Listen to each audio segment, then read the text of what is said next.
അടിച്ചു കയറി വാ ചേട്ടാത് ഓരോ ഇന്ത്യൻ ക്രിക്കറ്റ് ആരാധകരും സഞ്ജു സാംസണോട് പറഞ്ഞുകൊണ്ടിരിക്കുന്ന ഒരു ടൈമായിരിക്കും. പ്രത്യേകിച്ചും മലയാളികൾ ആവേശത്തോടുകൂടി കാത്തിരിക്കുന്ന ICC T20യിൽ ഇന്ത്യയുടെ രണ്ടാം മത്സരം. ഒരുപക്ഷെ കാര്യങ്ങൾ പറയുന്നത് ശരിയാണെങ്കിൽ സഞ്ജുവിന്റെ ആദ്യ T20 വേൾഡ് കപ്പ് മത്സരം. 2024 T20 ചാമ്പ്യന്മാരുടെ ടീമിൽ സഞ്ജു ഉണ്ടായിരുന്നെങ്കിൽ പോലും ഒരു മത്സരത്തിൽ പോലും ഇന്ത്യയുടെ ഭാഗമാകാൻ സഞ്ജുവിന് കഴിഞ്ഞിട്ടില്ലായിരുന്നു. ഇത്തവണ ഇന്ത്യയുടെ ഫസ്റ്റ് ഓപ്ഷൻ വിക്കറ്റ് കീപ്പറായിട്ട് സെലക്ട് ചെയ്തിരുന്നെങ്കിൽ പോലും ന്യൂസിലൻഡിനെതിരായിട്ടുള്ള പരമ്പര കഥകൾ മൊത്തം മാറ്റി എഴുതി സഞ്ജുവിന് ഓപ്പണിംഗ് സ്ഥാനം നഷ്ടമാകുന്നു. പക്ഷേ നമീബിയക്കെതിരെ ഇന്ന് നടക്കുന്ന മത്സരത്തിൽ സഞ്ജു ഉണ്ടാവും എന്നുള്ള രീതിയിലുള്ള വാർത്തകൾ സജീവമായിട്ട് നിൽക്കുന്ന ഒരു ടൈമാണ്. തീർച്ചയായിട്ടും സാധ്യതകൾ വളരെ കൂടുതലാണ്. പ്രത്യേകിച്ചും സഞ്ജുവിന് നല്ല ട്രാക്ക് റെക്കോർഡുള്ള ഡൽഹി ഗ്രൗണ്ടിൽ സഞ്ജു അടിച്ച് തകർക്കും എന്നുള്ളത് തന്നെയാണ് നമ്മുടെ പ്രതീക്ഷ. ICC ഉൾപ്പെടെയുള്ള ഹാൻഡിലുകളിൽ സഞ്ജുവിന്റെ നെറ്റ് പ്രാക്ടീസ് ഉൾപ്പെടെ വീഡിയോ വൈറൽ ലിസ്റ്റിൽ വന്ന് നിൽക്കുകയും ചെയ്തൊരു ടൈമാണ്.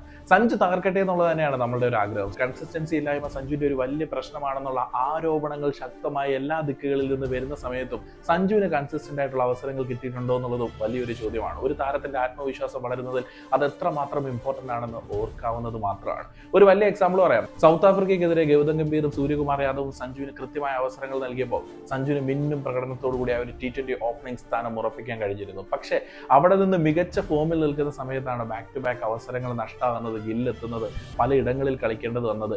അത് കഴിഞ്ഞിട്ട് ഇന്ത്യയുടെ ഒരു മെയിൻ ഓപ്പണറായിട്ട് ന്യൂസിലൻഡ് പരമ്പരയിലേക്ക് വരുമ്പോൾ ചെറിയ രീതിയിലുള്ള ആത്മവിശ്വാസ കുറവുകൾ ആർക്കായാലും ഉണ്ടാവും. സഞ്ജുവിന് വേണ്ടത് സൂര്യകുമാർ യാദവിന് കഴിഞ്ഞിടയിൽ ഇന്ത്യൻ ടീം നൽകിയ അതേ സപ്പോർട്ടാണ്. അതായത് ന്യൂസിലൻഡ് പരമ്പരയ്ക്ക് തൊട്ട് മുമ്പ് ബാക്ക് ടു ബാക്ക് ഏറ്റവും മോശം പ്രകടനങ്ങളോടുകൂടി വലിയ വിവാദങ്ങളും വിമർശനങ്ങളും കേട്ടിരുന്ന സൂര്യകുമാർ യാദവിന് ഇന്ത്യൻ ടീം നൽകിയ ഒരു വലിയ സപ്പോർട്ടുണ്ട്. ആ ഒരു സപ്പോർട്ട് സഞ്ജുവിനും ഈ ഒരു സമയത്ത് വേണ്ടതാണ്. എന്തായാലും ഈ ഒരു സമയത്ത് പ്രത്യേകിച്ചും ഒരു T20 വേൾഡ് കപ്പുകളിൽ മികച്ച പ്രകടനം കാഴ്ചവെക്കുന്നവർക്ക് തന്നെയാണ് ടീമിൽ സ്ഥാനം, അത് ഉറപ്പാണ്. പക്ഷേ നമീബിയക്കെതിരെ ഒരു അവസരം കിട്ടിയാൽ സഞ്ജു തകർക്കുമെന്നുള്ളത് തന്നെയാണ് നമ്മുടെ വിശ്വാസം.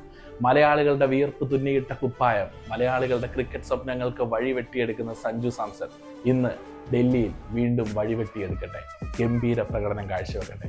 ഇനി ഗംഭീര പ്രകടനമാണ്, വെടിക്കെട്ടാണ്, അല്ല ഇനി ആ ഒരു വെടിക്കെട്ടിന് സഞ്ജുവിന് സാധിച്ചില്ലെങ്കിലും എന്നും സഞ്ജുവിനൊപ്പം അതിൽ നിറങ്ങൾ മങ്ങുകില്ല കട്ടായം.